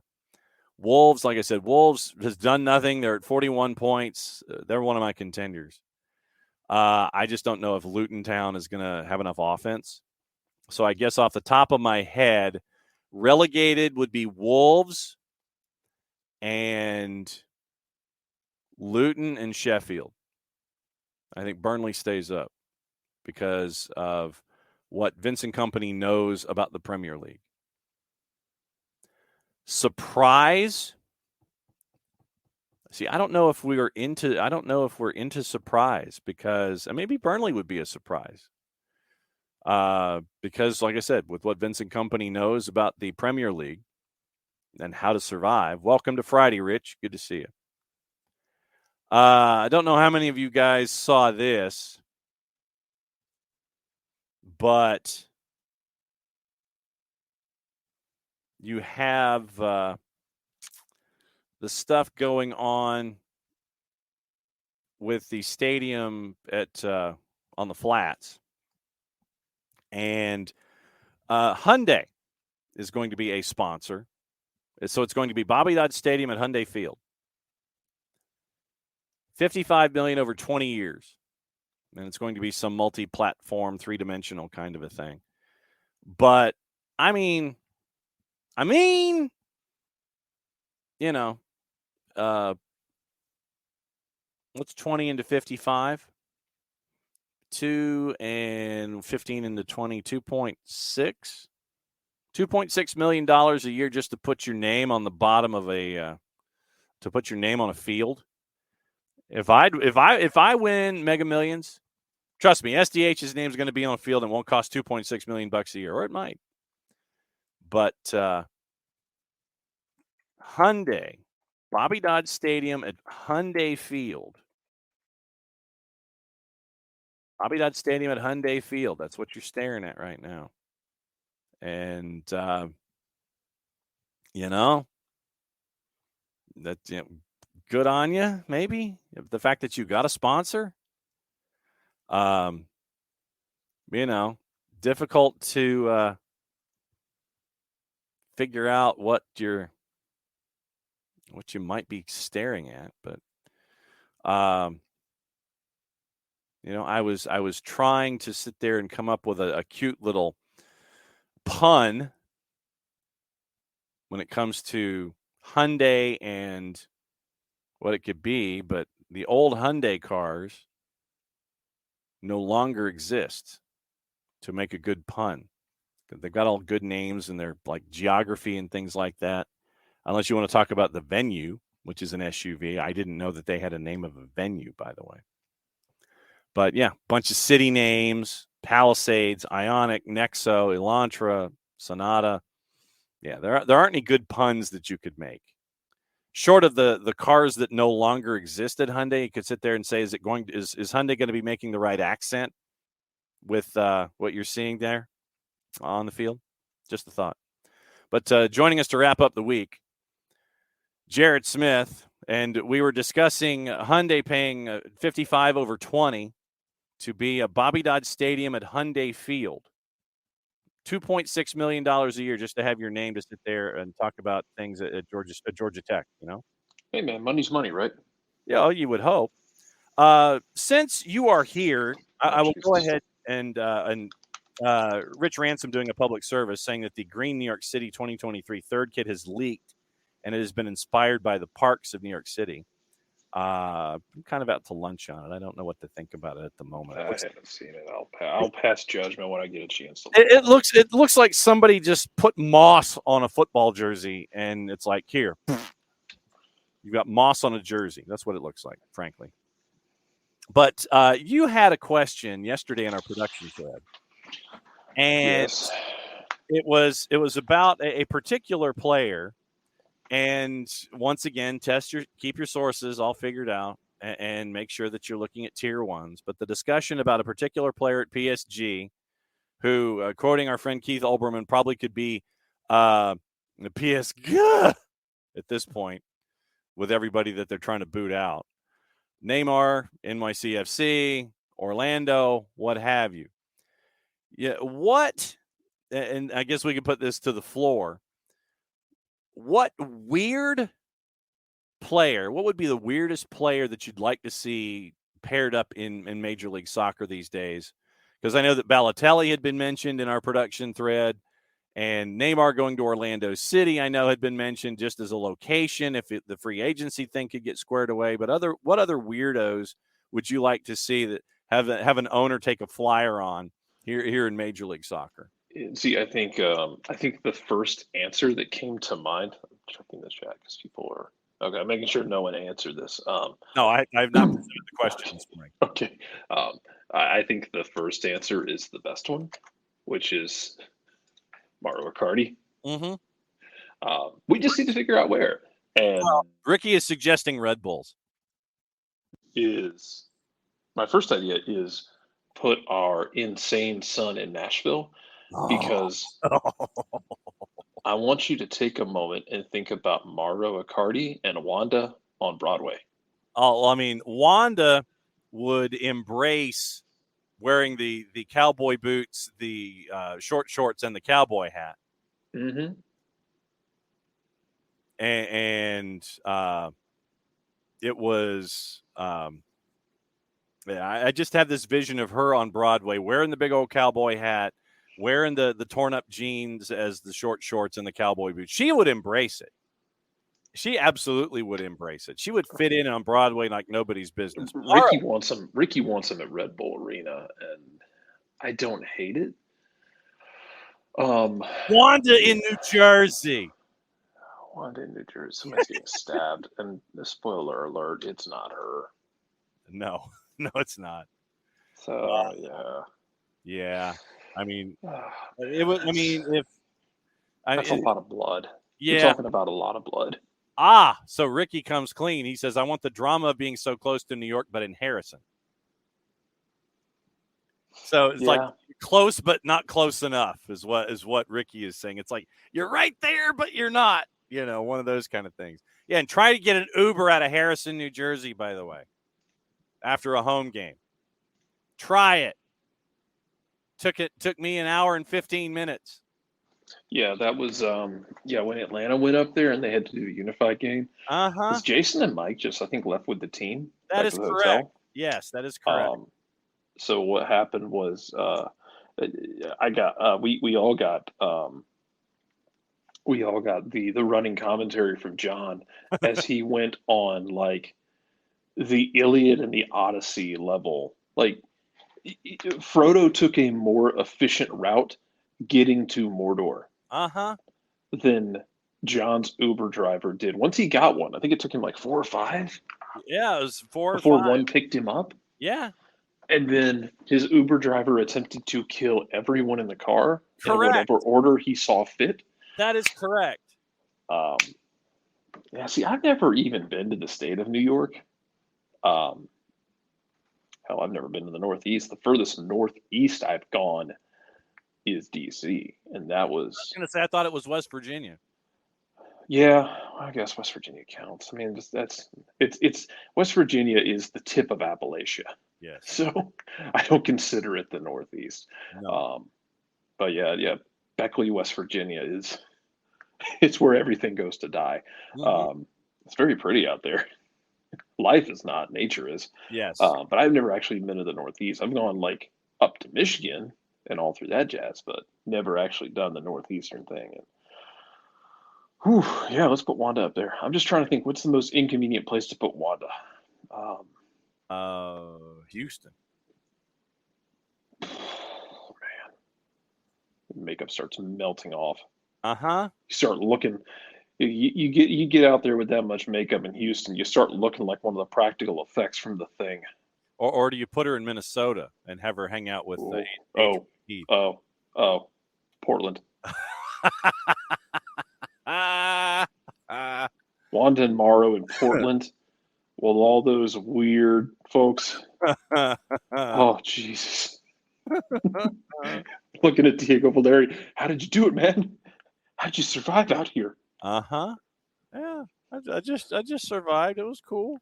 Emilio, to your point, my man. When my mom and my stepdad back in the day went to New York because he sang in the ASO chorus, and so like they would travel around and sing. It's why we got to go to Germany when I was a kid too. Caught bronchitis in Germany and didn't go see the Berlin Philharmonic Orchestra, which is one of my biggest misses in life. But when they went to New York, my mom was getting free drinks at every bar she went to because of her accent. And my mom didn't, John, you'd heard her talk on the radio. I mean, she didn't carry much of an accent, except when she got mad, it would come out. And that Middle Tennessee drawl would just fire off like a groundhog out the ground in February, man. But she could put it on. She went to New York. She was getting free drinks left and right because she put on that Middle Tennessee accent. Mm-hmm. If you met my family, you'd realize I don't have much of an accent compared to them, except the fact that I do more turn of phrase that are Southern than I do accent. Correct. Because of my family. God, I would have so much fun with Wanda. In New Jersey would be great. Portland would be amazing because you're out in the middle of nowhere. Oh God, actually, you know what? Nope, RSL. We're gonna put them in the middle of nowhere. No, you don't want to put them in Minnesota? You could do that. They're so nice though. The people are so nice. That would go really well. If you really want to like quarantine and isolate the Accardis, put them in RSL around all the Mormons. Oh, man. From my experience, they weren't as nice as the Minnesota nice folks, just because Minnesota's almost suspiciously nice, you know? Yes, that is true. Oh, man. There's a lot of places we could go there. Oh, God, who else? What other player would we, like, a couple of years ago, Jarrett Black's not drunk and be in New York City. Yeah, probably. Depends on the alcohol choices available. It's why Oregon went really well for me. It's why Colorado went really well for me. Yeah. Because I have choices, I have options. Yeah. Well, a couple of years ago, man, like if you want Nick to break something, like you get Nicholas Bentner somewhere in MLS. True. Balotelli would have been amazing in MLS for all of the wrong reasons. Yeah, he get benched just like Mancini did when he tried to be cute in the challenge match against the Galaxy. The Galaxy. Oh, when he tried to backheel the Galaxy and then they benched him. And Mancini was like, "You're done. You're out." Yeah. You're like, nope, son. You can't. I can't have you do that. I can't have you causing an international incident in the middle of Los Angeles. Nope. Man. This is the king of what might have been for a career. Absolutely. Oh man. So we'll put that in the hopper for the remaining 15 minutes. Left hand side of the bracket got filled in the overnight and the last night. Spain, Netherlands. Took a little while. Spain got the win 2-1. Sweden beat Japan 2-1. So we're gonna have we know we're now gonna have a first time winner in the Women's World Cup. Netherlands coach Andries Jonker says VAR got it wrong. Spain still deserved to win the incident-packed FIFA Women's World Cup quarters. Dutch fans were incredulous when French referee Stephanie Frappart canceled her initial award in the 63rd minute and 2-1 loss. Jonker's side looked like they were set to take the lead. Frappart pointed to the spot, issued a yellow to Spain's Paredes for a push on Berenstain. Frappart took a look at the video, promptly returned to rescind the yellow and the penalty. Jonker said at the post-match press conference he thought it should have been a penalty after reviewing the footage. He said when he saw it on the pitch, he thought, okay, no penalty. But I saw the replay just now, and it should have been a penalty after all, but it still doesn't mean that Spain didn't win deservedly. So, and full disclosure, Emilio, like my accent and my turns of phrase, I was born and raised here, but I do have this weird mutation of having half of my family from the mountains in Middle Tennessee, not even mountains, the hills, hill folk, and the other half being from Southern Louisiana. It's this weird mutation of Southern that really you don't really want to do outside of a controlled environment, but whatever. I guess they just decided to go for it.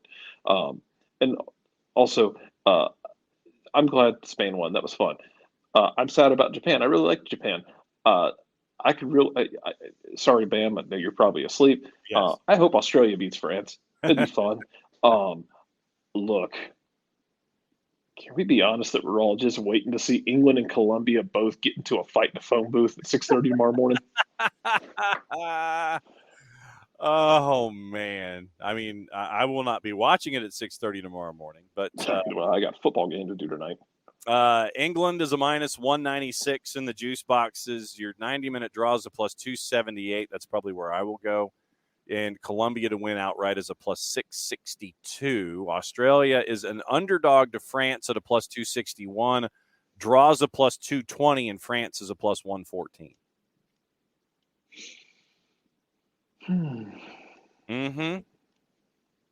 I would love to see Australia get past France. That'd be really cool. Especially the host nation doing the thing. Absolutely. I'm sure the atmosphere will be amazing.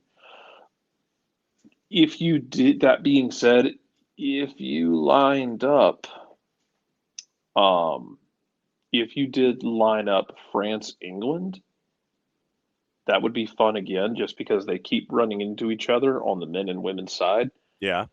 Australia, Colombia be an absolute joy. Again, I don't know how many knives Colombia brought to this thing. I think they'll have enough. They're going to need every one of them. Yeah. Might have to fashion a few out of some. Might have to sharpen a couple rocks as well to make some extras. But oh, buddy, England, Colombia's going to be. England Columbia's going to be fun Mm-hmm. for all the right and wrong reasons. Correct.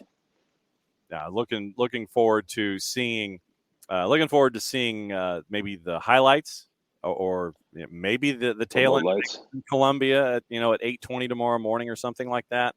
If they go to the extra 30, then we've got Leagues Cup tonight. We haven't even had the chance to talk about Leagues Cup at all. All right, let's look at it. Leagues Cup tonight. You've got Philadelphia and Querétaro at Subaru Park.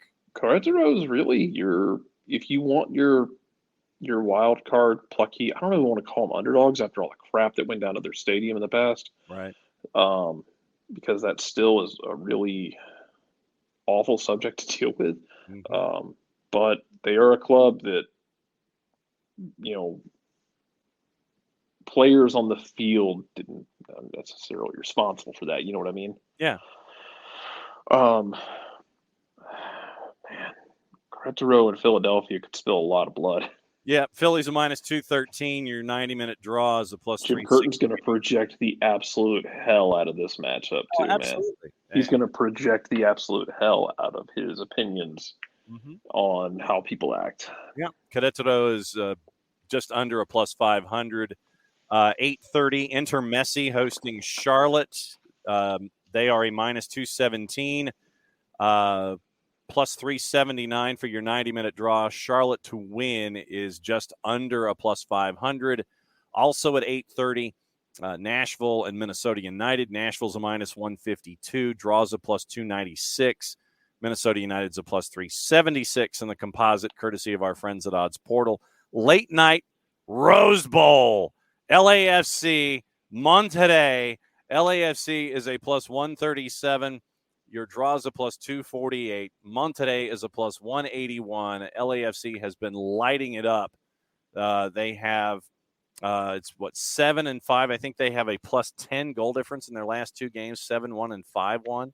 I mean, you dropped 7 goals. I hope it's gonna push anything. Yeah. That's gonna be kind of like the basketball scene from Escape from LA. That'd be fun. But do we have? So here's the question: of the 4 of these games, what's the over/under on shootouts? How many of these go to shootout? Oh, that's a good question. All right, so is it like 2.5? I think. Well, that go to. I think that Philly takes care of business. It's going to be ugly. Of course it is. I think that they get it done in regulation. I would probably say 1.5. I think your 2 late games are going to be the ones for me that would be most close to going to shootouts. Wait, so LA and Monterey and who else? Nashville and Minnesota. Oh, okay, cool. Sorry. Yeah, I'll go with the last 2 going to shootouts. I think Miami gets it done. And I think that Philly gets it done. I feel like it's almost like a disclaimer. It won't be the prettiest game in the world, but Philadelphia, I think, gets it done. Maybe 1-0, 2-1, something like that against Querétaro. Especially, and with their coach sitting there and saying all of the right things about travel. Oh, no, sorry, that was Monterrey. Querétaro, for me, Querétaro, I think, is going to turn it into a rock fight in a phone booth, but I think that Philly likes that.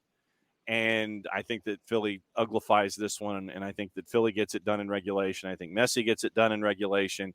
I think the last 2 are the ones that go to shootouts. Yeah, I can see that. Nashville's going to be weird. The Minnesota-Nashville one was hilarious just because, Minnesota screwed up the ticketing because they immediately sent out, the ticketing stuff and, playing the ticketing. Yeah. The last PK was saved. And then when the ref had to go back and look at VAR, and Minnesota had to do a retraction and get the tickets right. Yep. Got a little bit too happy about not having to play Minnesota. We haven't had the chance. We got 5 minutes left. We haven't had the chance to discuss, I don't think, what happened with Nashville and Club America, have we? Oh, no, it's because I haven't had time to do anything this week. Look, That's got to be on. It's like looking at this shot of it. The AR not putting his flag up immediately can't happen there. Like you're looking, he's off his line. It wasn't like his foot was on the line and then he came off a split second too soon. Like both of his feet were off the line when the kick is about to be taken. Your flag's got to go up, man. That's your job. You're watching that. Your flag has to go up. And then, then it should go to VAR immediately, but that's easier said than done when everyone's fighting. And because then you're trying to figure out, make sure everything is good on the field, and then everyone gets distracted, and it's just an absolute mess. Look, Leagues Cup has been so stupid and beautiful, and I stand by it. Leagues Cup should be calling every station, every sports broadcasting station around the world, and saying, "Hey, in Europe, are you on summer break? Do you miss watching the game? Do you miss watching the beautiful game?" Yeah. Well, while your teams are on break, and if you don't want to watch your club play, I don't know, Lincoln Red Imps on a friendly. There you go. Then come watch the Leagues Cup. Is it good? Maybe, maybe not. Is it going to be drunk? Oh, hell yes. In the knockout round, in the group stages, we went to a 19-round shootout, and that was really about as sober as it ever got. Yeah. I think it is an absolute failure if you are not taking this Leagues Cup, even next summer, and marketing it to Europe. Oof. And saying, hey, all of those leagues that are off, like there's a couple teams that are going to be doing like Champions League qualifier, Europa League qualifier, Conference League qualifier. Cool. Everyone else is doing a bunch of friendlies that don't really matter. Scotland just started last weekend, but the rest of them, nah. Pitch Leagues Cup to them. Yeah. Let them figure out a Liga MX or MLS club that they want to love with their entire heart. Oh, everybody would be plugged into Intermessi CF now. Come on, it would be just for that alone. Yeah, but I mean, I know it's a low common denominator, but it's an easy in. It is, and it would be very funny if everyone's getting into Intermessi CF, and then you end up in a situation where Intermessi CF is losing, and then Dallas spits the bit, and everyone gets to watch. Everyone around the world gets to watch them do that. Oh man, yeah, this should absolutely be marketed to everyone in the free world. No doubt about it. Ricky, even the not free world. No, absolutely. Ricky doing the Lord's work and letting us know that Pearl Jam is going to be holding their first ever Pearl Jam 10 Club Night with OL Reign at Lumen against DC on October 6th, where Megan Rapinoe will play her final regular season home match before retiring. Purchase a ticket, and you get a special Pearl Jam OL Reign scarf. Portion of each ticket goes directly back to the Vitalogy Foundation. Quantities limited and only available while supplies last. So very, very cool stuff from Pearl Jam and OL Reign. According to Tommy Scoops, Bologna is interested in Cade Cowell, Jarrett. Look, somebody go grab the boy. Might as well. If San Jose isn't going to keep him, somebody please go grab him. Mm-hmm. And so we've got that to keep an eye on. Remember, free agency can be done inbound for the next couple of weeks. I think it's almost coming up for the next month. And it will be interesting to see who wants to add folks.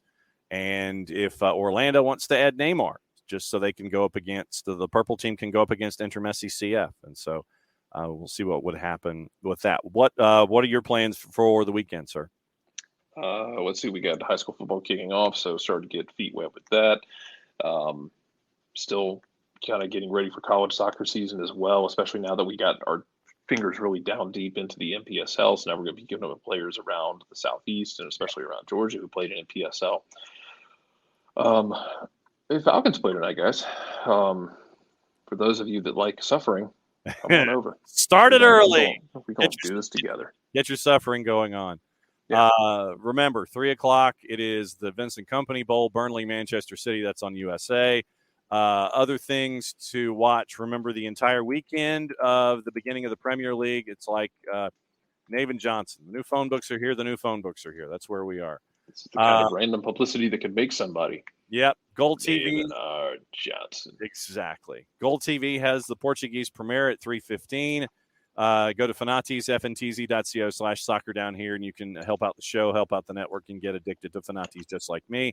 4 matches are all on season pass when it comes to Apple TV tonight. When it comes to Leagues Cup, ESPN Plus has Belgium, the Netherlands, DFB Pokal. La Liga is back starting at 1:30. Saturday is the big day for it all. Liga 1 starts again. You can catch that on FS1 and FS1 and Espanol. La Liga is on ESPN Deportes. Guatemalan League is on Fox. You've got Next Pro on Season Pass. You've got the Dutch League, the Championship, the Super Cup, La Liga, USL Championship, League 1 on ESPN Plus, Canadian Premier League on FS2. Paramount Plus has the Argentine Primera, Copa Italia, Brazil, Brasileiro. Peacock's got the Women's World Cup quarters and all 6 matches on Saturday for the Premier League. That's another week. Jarrett, send us home. Mucha plata, y'all. Be good. What he said. We'll be back at it again soon. That's a promise.